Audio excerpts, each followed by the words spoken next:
Hey guys, did you know October is Domestic Violence Awareness Month? Believe it or not, I didn't either.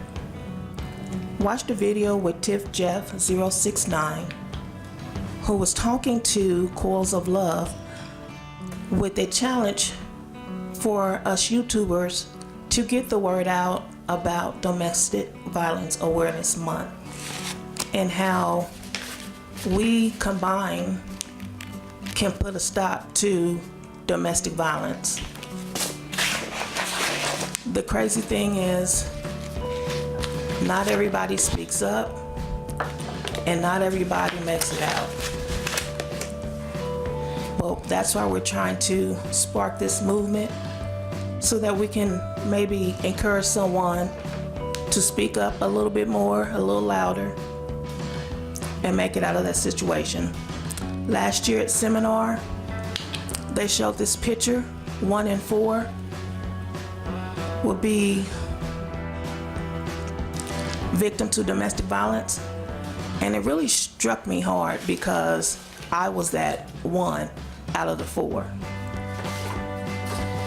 Prayerfully and being blessed, yes, I made it out,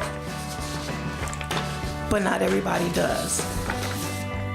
So if you know someone that is being in a relationship and domestic violence is the issue, whether it's the woman getting abused, the man getting abused, the child getting abused, please go to them, help them, give them that courage to speak out, to speak up, and to get some help so they can move out of the way.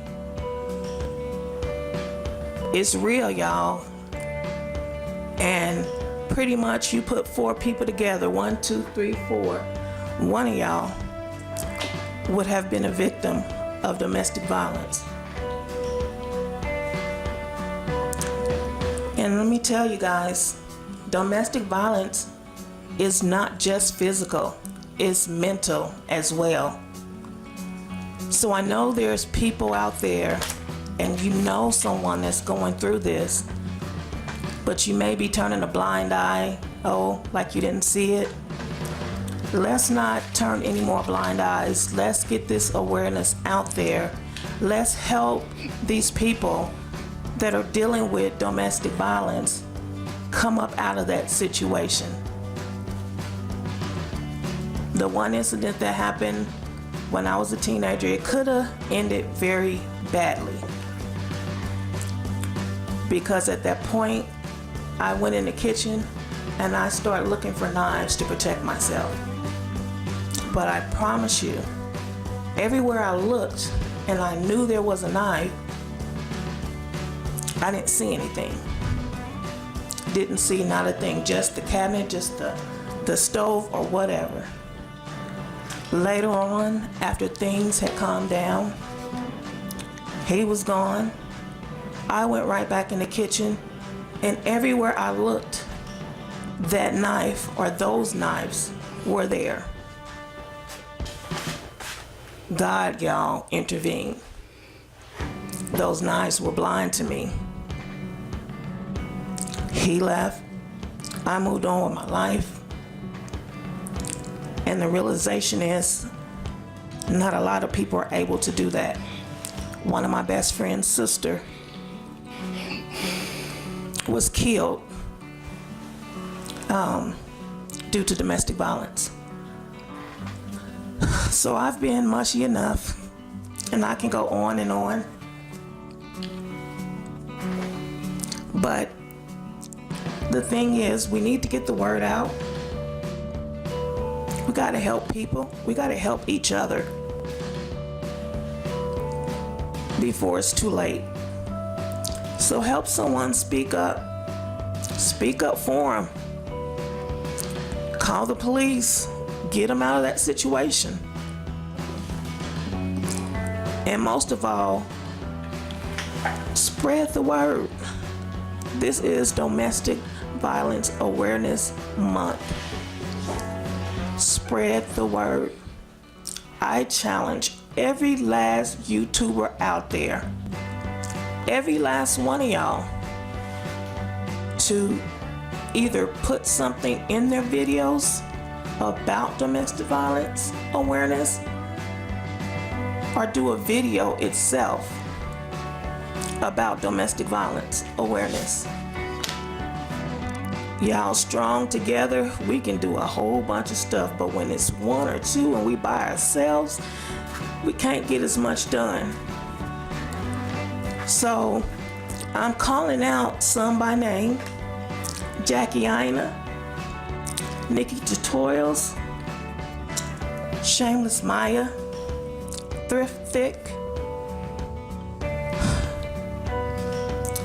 Alyssa Ashley, Arnell Armand, Made You Look, Shirley B. Ewing, I'm sorry if I'm mispronouncing your last name, C Key, Patrick Starr, Manny MUA, Tootsie Time, Unbox Therapy, Video Influencers, Mrs. Precious Marie, Tati, Jasmine Brown, Sandra Deluxe, Desi Perkins, Simply Neological, and I could go on and on and on, but I challenge every last one of you to spread the word that this is Domestic Violence Awareness Month, and we are gonna put an end to all this.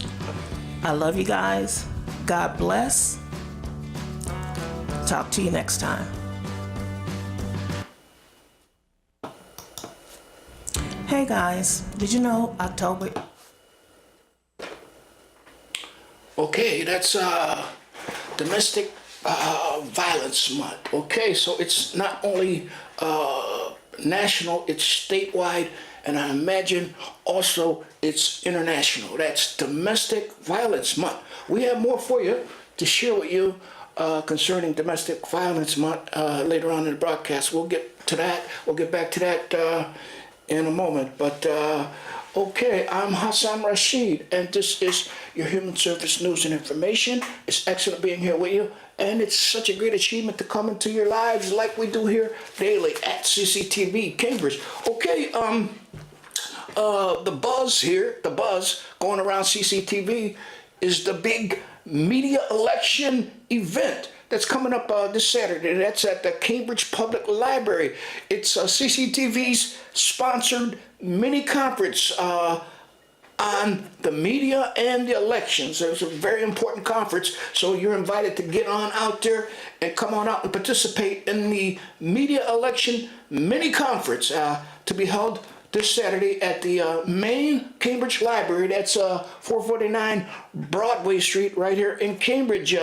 Okay, the Boston area media professionals to talk election coverage October 22nd. That's this Saturday. We don't think that this election can heat up anymore, but every day brings something new to talk about. Join Cambridge Community Television for a mini conference on the media and the elections. That's from 10 a.m. to 2:30 p.m. Saturday, October 22nd at the Cambridge Public Library, 449 Broadway. Doors open promptly at 9:30 a.m. So if you would like to RS, you still got time to reserve RSP for this event, or via Facebook event. Okay, so the conference will consist of 3 panels and also include community breakout sessions and lunch for attendees. The event is free and open to the public. Okay, confirmed panelists to date includes Jim Broad, host of Greater Boston on WGBH, Chris Ferrone, editor Dig Boston, and founder of BINJ, the Boston Institute for Nonprofit Journalism. That's Rachel Gaines Boriskin, she's a blogger, Politics in Pink. Rennie Graham, columnist for Boston Globe. Donna Halper, media critic and Lesley University professor. Dan Kennedy, media commentator for WGBH.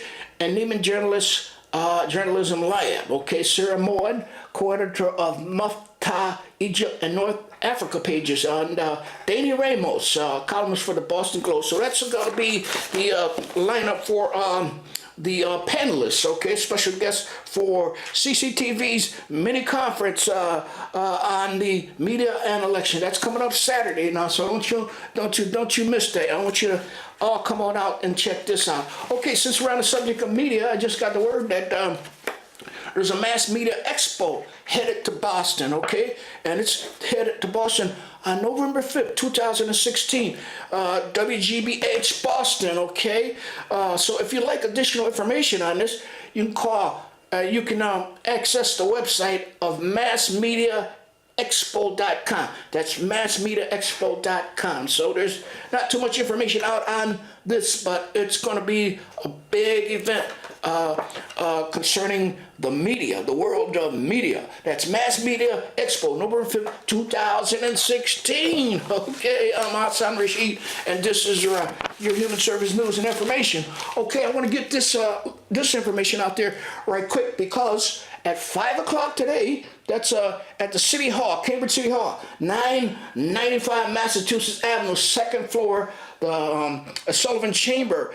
There's going to be the Housing Committee is holding a public hearing to discuss the Cambridge Housing Authority's recent reopening of its Section 8 waiting list. The Cambridge Housing Authority issuance of vouchers to public housing applicants and the Cambridge Housing Authority's preference policies. So don't you miss that either. That's at 5 o'clock, and it's all about helping low-income folks get housing, get a roof over their head. The winter's coming, and this is a very important conference too. That's a public hearing. It's a housing committee at the Sullivan Chamber, City Hall, and they start promptly at 5 p.m. So don't you miss that one, okay? Another thing, I'd like to remind you that Cambridge foam container ban starts this week. That's not the plastic bag ban. This is another ban that was enacted at the City Hall. The municipal policymakers put it into public law that the ban starts this week. That's on foam containers. The time to invest in a reusable coffee mug is now, or risk finding yourself unprepared for the city soon to start foam cup ban. That's this week. Like plastic bags before them, the Cambridge City Council has voted to prohibit the use of polystyrene-based disposable food containers. The ordinance passed unanimously in October 2015 and is scheduled to take effect this Thursday, October 20th. So that's I want to make sure that you have that right on the top of your mind, all right? Okay, so the foam ban starts. They'll give you a month of good graces, but after a month, if they catch you with this, you're subject to a $300 per day fine. So you don't want that to happen. So you get out right on top of getting rid of all those foam containers. Okay, there's a free flu shots coming up. Okay, if you haven't had your flu shots, now's the time. The weather's good out there, but don't let that fool you. You can still contract the flu. Okay, so that's there's free flu shots in Cambridge, and I'm going to tell you where and when, how to get these free flu shots that are being offered by the Department of Public Health Department. Is offering free flu shots in Cambridge. Okay, so on the 20th, that's tomorrow, Thursday, from 10 a.m. to 12:30 p.m., you can go to the Cambridge Citywide Senior Center from 10 a.m. to 12 p.m., and you can get free flu shots, okay? All ages, adults, children 6 months older will be seen at these clinics. So flu myths will not be available for children. Get free real-time news alerts from the, that's a commercial entity, so I can't say that about that. Okay, on the 26th, 2016, there's Peabody School from 5:30 p.m. to 7:30 p.m., at 70 Ringe Avenue, North Cambridge. Then on November 2nd, it's a Cambridge Public Health Department, Wednesday, 5:37 to 7:30 p.m., 119 Windsor Street, second floor, area 4. That's in the port area, okay? Yes, the port area. Okay, then November 19th, Kennedy Longfellow School, 5:30 p.m., 7:30 p.m. That's 158 Spring Street, East Cambridge. Okay, so that's going to save you some money, and it's going to protect your health too. So that's a win-win situation. You get on out and check out some of those addresses and dates that I just mentioned, and get your free flu shots. Okay, so we're gonna, don't worry, you'll be hearing more about that in the days to come right here at CCTV. Harvard gets $2 million to study race inequality in Boston.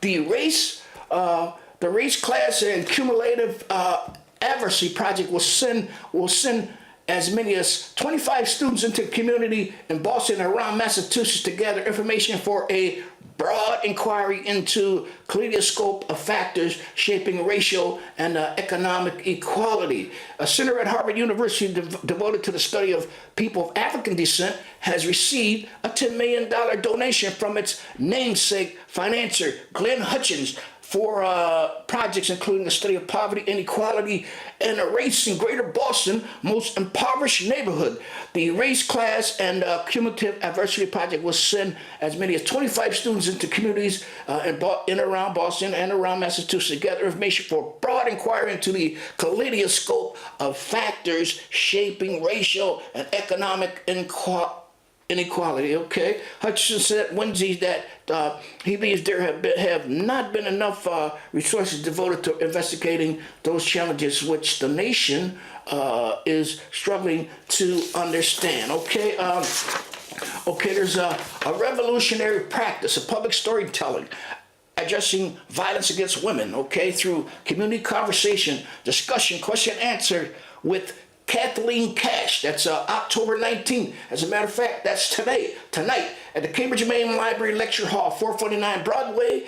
Kathleen Cash, she is a master's degree in Edge, author of Sex, Shame, and Violence, a revolutionary practice of public storytelling in poor communities, 2016, creates and conducts a community narrative practice program in sexual and reproductive health, children's rights, violence towards women and girls, and environment education for adults and youth, both nationally and internationally. That's October 19, 2016, in our celebration, part of our celebration of October being Domestic Violence and Awareness Month. Okay, I want to get this other video on. I promise you that we're gonna go back into some more information on this domestic violence month, and this is the President of the United States intake on domestic violence month. No family is immune from domestic violence, and it hit my family in 2008. My cousin Kathy, she was killed by her estranged boyfriend. On Friday, Kathy went back into her classroom to prepare for the school year, and to make sure the room was in order and the supplies were in place. That Saturday, that weekend, her estranged boyfriend, he showed up at her house, and when she came home, and she wasn't expecting him, and then in front of 2 Montgomery County police officers, he shot her, and then they killed him. I used that as an opportunity to try to make a positive difference in the state of Maryland. I met Anthony through being asked to go and speak before the House of Congress to get a bill passed. Anthony was going to tell his story, and I told my story of what happened to me. I had a wedding that I was in, and I had to go to the rehearsal dinner. And when I got home, the argument started, why didn't you wake me up and take me? And that's all it took to escalate to him firing off 2 shots of a .30-30 rifle. And by the grace of God, a friend of mine, Connie, come running into the bedroom and turned me in the nick of time for the bullet that was meant to go through my heart. And I just said, he didn't kill me. And I'm not a victim. And if I become one, he wins. And there's no way he's going to win. The main thing that impressed me with Anthony out of everything was that I was never treated like a victim from him. We just became a team to fight for what was right. In Maryland, a woman could go to court and say to the judge, I need a protective order, I'm being threatened, he's threatening me with a gun, and the judge could issue a protective order but do nothing about the threatening gun or weapon. That's not the case in Maryland now. Judges can order that domestic abuser to surrender that firearm. I like to call it Kathy's Law. It was finally passed after numerous times. Once the abuse starts, there's no more weapons allowed. Now they have a fighting chance of surviving the abuser. Passing Kathy's Law was a step forward, but we can't rest until we put an end to domestic violence. That's why I went to Washington to stand with President Obama and ensure that the Violence Against Women Act was reauthorized. And why I won't stop until we can say domestic violence no longer exists in Maryland.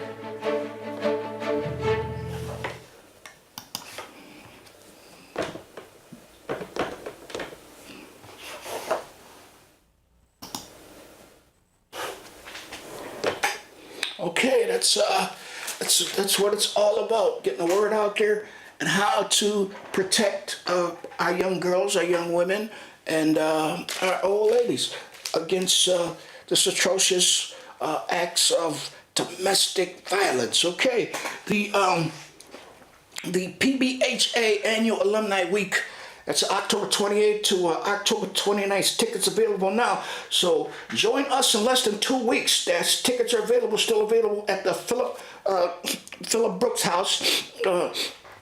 Annual Alumni Weekend. This year, the weekend will kick off with the Robert Cole Call of Service Lectures and Award honoring Monica Roberts, followed by the annual PBA Alumni Meeting Saturday morning.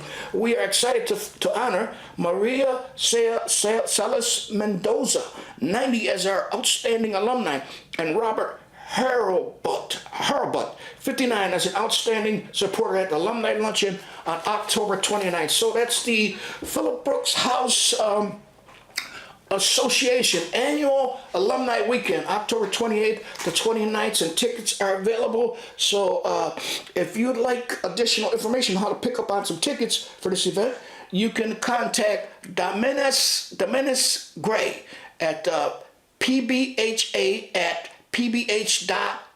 Excuse me. Once again, that's Maria Dominez Gray at pbha@pbha.org for tickets for the annual alumni weekend.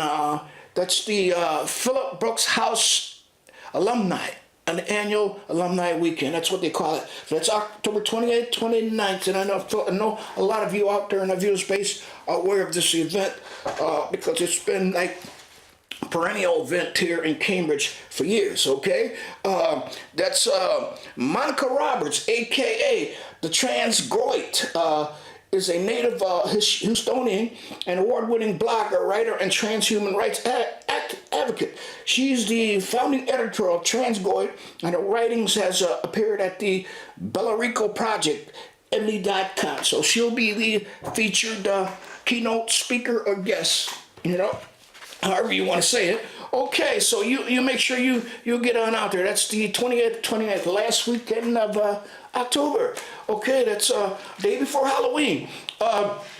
Media elections, that's the buzz around here. So you make sure you get on out to the Cambridge Public Library this weekend, 449 Broadway, for Media and Election, a mini conference sponsored by CCTV, and they're going to start promptly at 9:30 a.m. So you make sure you be among those who attend this very important event. Okay, another thing, that's Norfolk and Bishop Allen Drive. That's the Cambridge Community Farmers Market. That's right here in Central Square, and they're going to be there until about November 22nd during the beginning of the holiday season. So now's the time to pick up on all that you need for the holiday seasons, okay? We got one more video for you, and this is going to close the program. I'm Hassan Rashid. I always say that it's best for you to keep your nose clean, play it straight, and don't forget to assist someone in need of your help so that you can be successful. Okay, so we're going to try to close this as one more video on the Domestic Violence Month. It's national, it's statewide, And I imagine it's also international too. Okay, here, all right, here we go. So I leave you. Muy buenos días a todos, yo soy Adires Nova Salcedo. Bienvenidos a esta edición de Centro en Español. Gracias por estar con nosotros. Octubre es el mes nacional para crear conciencia acerca de la violencia doméstica. The Spanish version, okay. Nosotros queremos hacer Let's see if I can get the English version on here for you. Okay, here we go.